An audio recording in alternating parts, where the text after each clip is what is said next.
Hey everyone, and welcome to Understandable English. Today we have an interview with John, who's going to tell us a little bit about his life and music and so on. This is part 3, so let's get to it. Very good. Tell me a little bit about our director that was in with our time, Mike Leckrone. What can you say about Mike Leckrone, the old man? Oh man, Mike Leckrone. So for those of you who don't know who Mike Leckrone is, Mike Leckrone was a band director who's been at Wisconsin for over 45 years, I think, by the time that we retired. He was in He finished at his 50th year was my finished last his year. 50th. Yeah, so when I started, he was in his 45th year. And so he's been teaching that band program for 45 years straight. And after 45 years of doing something, you become very, very good at doing that thing. So Mike built the entire band program, like the marching band program and what it is today from the ground up. And being around that quality and like that caliber of experience, you really get to learn how to do things in a way that is well developed. He was a very inspiring individual that connected people not just on like the physical and musical basis that is needed to perform as part of that band, but he knew how to demand excellence out of people as well as connect them on a more emotional level.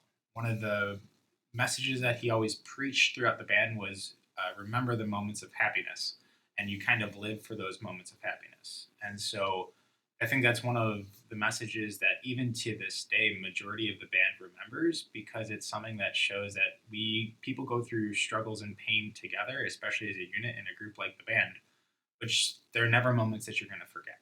And so realizing that we can perform hard things, we can perform excellent things, and still remember all the great things that we had together is something that sticks with me to this day.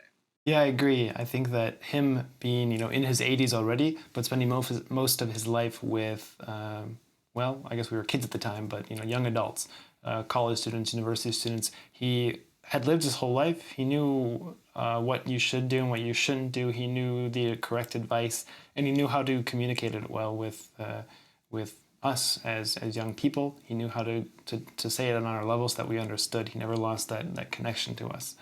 So yeah, I agree that he really was influential in that sense, and I agree that those moments of happiness and that advice is something that will stick with me for the rest of my life as well. Absolutely. And I think it's one of those things that it was, I think, a dual part relationship. Like, I think we learned a lot from him, but I think, especially at his age, I think he's learned a lot from us. A lot over time. It's, I feel like, as generations go through, especially as you said, when you're his age, you learn a lot from the new things that change throughout time. A lot of the traditional ways he had set, like we still used paper to this day, all the way through what 2017 when I graduated. Well, technology was catching up, but it was really cool to see him get to learn and grow from us as well as him teach lessons to the group. Yeah, I agree. I definitely agree. He was the epitome of a person who never stopped learning. He was in his 80s and he was interested in that lifelong learning of being a person who never stops and is always interested in the world and is always open to learn from someone, even though it may not seem that that person can teach you something. Yeah, and it was. I think it was really telling to say, like, at least, or it was really telling for him just to never put us through something that he wouldn't do himself. Every single practice, Mike was out there with us on top of a big tower, looking at the group. The tower wasn't covered in the rain, so if we got wet, Mike would also get wet. If we were doing something wrong, Mike would walk down and show us what to do. He knew that he could do it as well. So it's one of those things that he wouldn't force us to do. That he wouldn't force us to do anything that he wouldn't do himself, which is an incredible characteristic of a leader, and which is why everybody in the band really respected him as a leader. Yeah, I agree that aspect of as a leader, you have to be ready to do the things, do the dirty work, as we say, the painful, boring, difficult parts. You have to be ready to do that as well. Otherwise, no one's going to want to do it for you. Absolutely, absolutely. Mike was a wonderful, yeah, representation of the leader. But continuing on, both of us now are far graduated. It's been 5 years for me, 6 years for you, I think. Oh God, making me feel even older than I am right now. Sheesh. I know. But music's still been a big part of the rest of your life as you've continued on and become a young man. Same with me. How can you say that music has mostly affected the way that you have lived and the things that you do in your everyday life? I think music for me nowadays is kind of like an escape from like everyday life.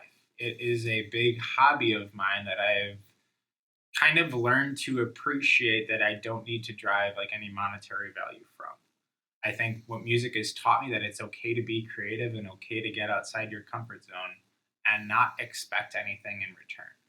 I think at least America, at least America in general, makes statements that you need to be working towards making money. You need to be working towards businesses, at least in your 20s, where you're being put behind. And since I've graduated and since I've gone out into the corporate world, music has always just been a very big side hobby that I have no monetary expectation from. I play in a band with 5 other people who I met through the grapevine here in Detroit. And we go out and play shows at bars, and we do it strictly for the purposes of having fun and expressing ourselves.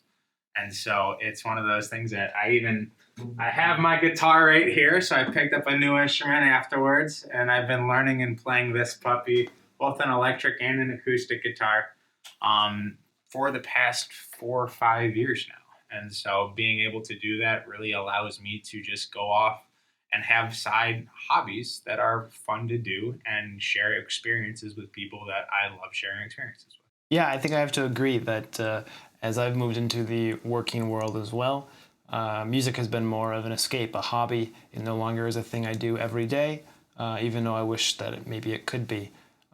It's something that I like to do that is creative, and it's also a social thing. I can get together with my friends. For example, when I'm back in the States, get together with you, my brother, play some music. It doesn't have to be perfect. Oh, definitely not. Oh, definitely not. That's another thing I've learned as well as I've gotten older with music is that perfection is not possible. It never was, it never will be, it never is. And the thing is that you can try your best, and as long as you're having fun, that's the perfection that I'm looking for. So letting the creative energies flow and learning as you go, it's the best way to go. So. Yeah, it teaches you that it's okay to fail. I think with anything in life, everybody's biggest fear is always failing and being embarrassed. And when you're playing an instrument or even in music, you will play wrong notes. And how when you play wrong notes, sometimes those wrong notes are what makes songs unique. Like take a look at jazz. Jazz is all wrong notes. It's all stuff that's not traditional, but it sounds amazing. And so it tells you to take those risks, take those liberties. And if people don't jive with it, maybe it's not your people. And so it's really cool just to be able to um, try new things and experiment with that through music.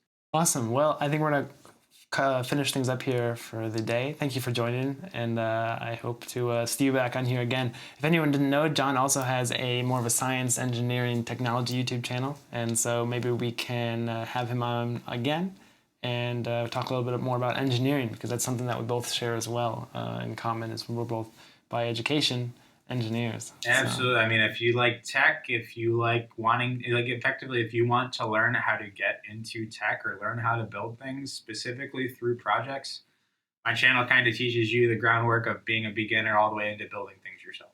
So we'd love to have you over there, and maybe we need, like you said, we need to have a collaboration with Mr. Ryan over there as well, because we both like to build really ridiculous things. Anyway, thanks for coming on, John. I think people are going to enjoy hearing your voice and seeing your positivity. So thanks for coming on. Thank you very much, and hope your English learning journey is going absolutely killer. Ryan's the guy for the job, and thanks for having me. Well, that's all there is. If you have any questions for John, you can write them in the comments, and we'll be sure to answer them. Also, I'll put a link to his channel in the description below. If you learned something new, don't forget to like and subscribe, and have a wonderful day. Toodles!